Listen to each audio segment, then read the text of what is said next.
नमस्कार साथियों, स्वागत है आप सभी का आपके अपने YouTube channel Dhanraj shortcut academy steno classes में। दोस्तों, आज का हमारा डिक्टेशन है आनंद आशुलिपि मासिक पत्रिका RSM SSB stenographer Hindi dictation गति 100 शब्द प्रति मिनट। तो आइए स्टार्ट करते हैं डिक्टेशन 5 सेकंड बाद।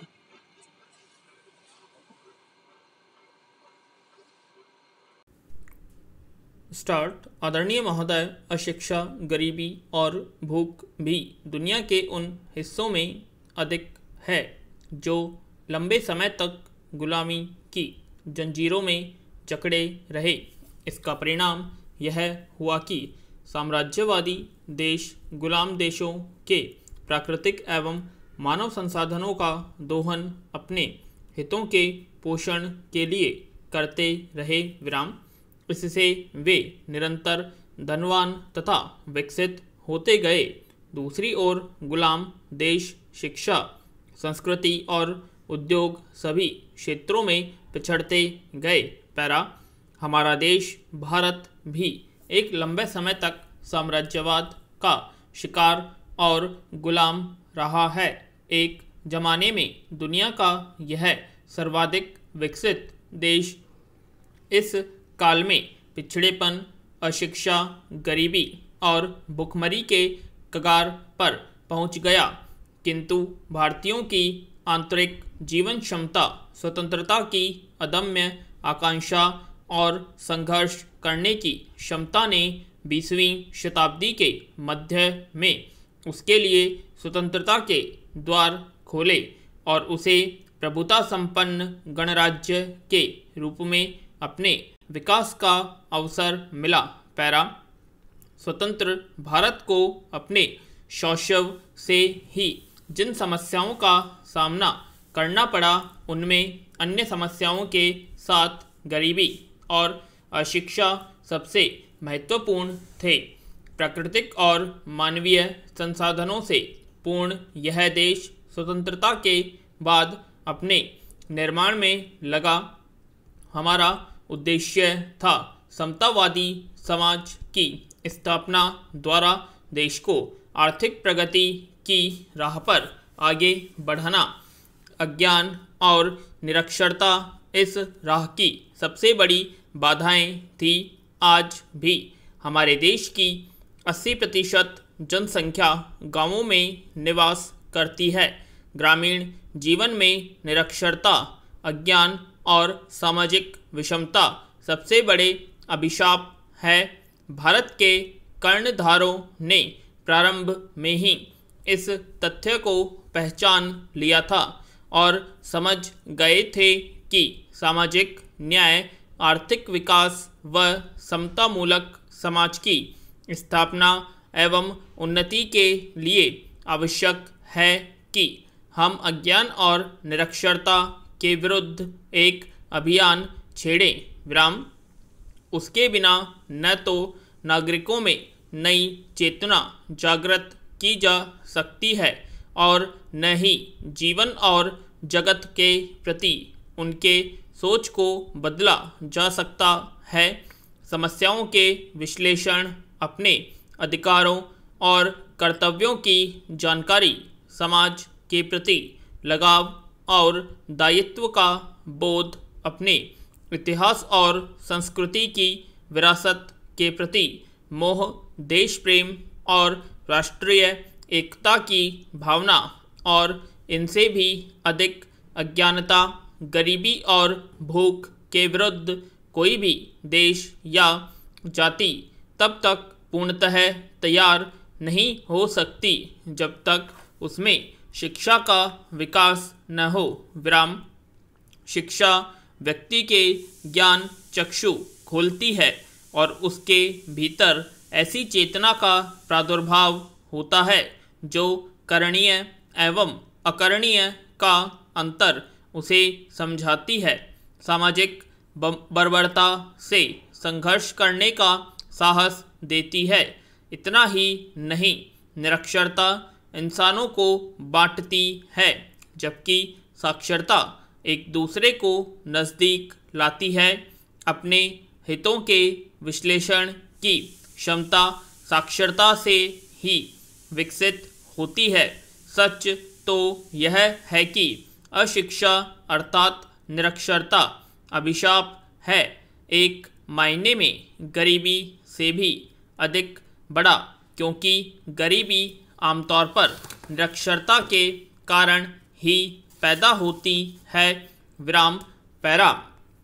महोदय, गुलामी का एक कारण निरक्षरता है, क्योंकि अज्ञान और अशिष्टता के कारण स्थिति और परिस्थितियों का आकलन करने में असफल रहता है। परिणाम स्वरूप दूसरों की चाकरी करना उसकी नियति बन जाती है। यह बात व्यक्ति, समाज और देश सभी पर लागू होती है। निरक्षरता व्यक्ति को आगे बढ़ने से रोकती है, आत्मविश्वास का क्षय करती है। परिणाम स्वरूप व्यक्ति पिछड़ने लगता है। दुनिया में आज जो देश और समाज पिछड़े हैं, वहाँ निरक्षरों का अनुपात बहुत अधिक है। पैरा। साक्षरता मनुष्य के लिए वरदान है। यह व्यक्तिगत और सामाजिक बंधनों से छुटकारा पाने का ही साधन नहीं, बल्कि सामाजिक बदलाव का वाहक भी है। विराम। साक्षरता का अभिप्राय कुछ शब्दों को पढ़ना, लिखना, जान लेना भर नहीं है। वह ज्ञान लोक की कुंजी है। साक्षरता ज्ञान के प्रति जिज्ञासा को प्रबल करती है। इसके गुणों से ही दुनिया के रहस्यों को जानने समझने की आकांक्षा बलवती होती है। देश और समाज के प्रति आसक्ति बढ़ती है। इससे कुछ ऐसा बुनियादी कौशल विकसित होता है जो व्यक्ति को जकड़ता के विरुद्ध तेजस्विता प्रदान करता है। कुल मिलाकर साक्षरता व्यक्ति को सजग व जागरूक बनाकर उसमें आत्मविश्वास पैदा करती है। विराम। उसे मजबूत व समर्थ बनाती है। इसलिए यह कहना सारगर्भित होगा कि साक्षरता व केवल व्यक्ति के लिए अनिवार्य है, बल्कि समाज व देश के लिए भी, क्योंकि साक्षर व्यक्ति ही देश के विकास में कारगर भूमिका निभा सकता है। स्पष्ट है कि साक्षरता मानव के विकास का आवश्यक अंग है। वह अपनी बातें दूसरों तक पहुंचाने, नई बातें सीखने, ज्ञान विज्ञान के आदान प्रदान का महत्वपूर्ण साधन है। विराम। इसलिए साक्षरता व्यक्ति की उन्नति एवं राष्ट्र के विकास की पहली शर्त है। पैरा। आज हम 21वीं सदी में प्रवेश कर चुके हैं। दुनिया के अधिकतर देश नई सदी में नए विश्वास और नए संभावनाओं के साथ प्रवेश कर गए हैं, जबकि हमारे पास है करोड़ों निरक्षरों की विशाल फौज। वर्तमान स्थिति के विश्लेषण से ज्ञात होता है कि हमारे देश में निरक्षरों की जो लंबी कतार है, वह जनसंख्या बढ़ने के साथ साथ और लंबी होती जाएगी। विराम।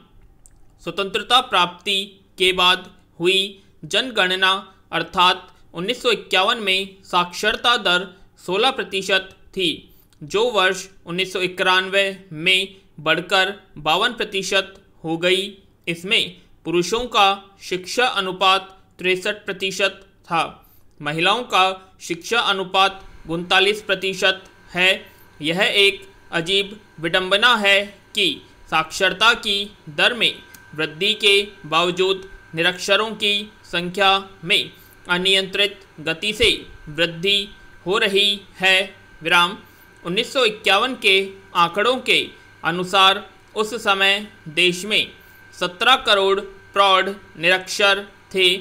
यदि जनसंख्या वृद्धि और साक्षरता प्रसार की दर में कोई बुनियादी परिवर्तन नहीं हुआ तो सन 2002 तक भारत में 50 करोड़ लोग निरक्षर होंगे। विराम।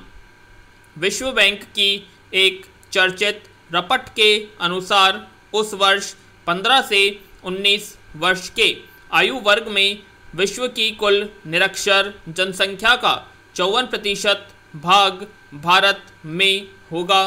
पूर्ण विराम।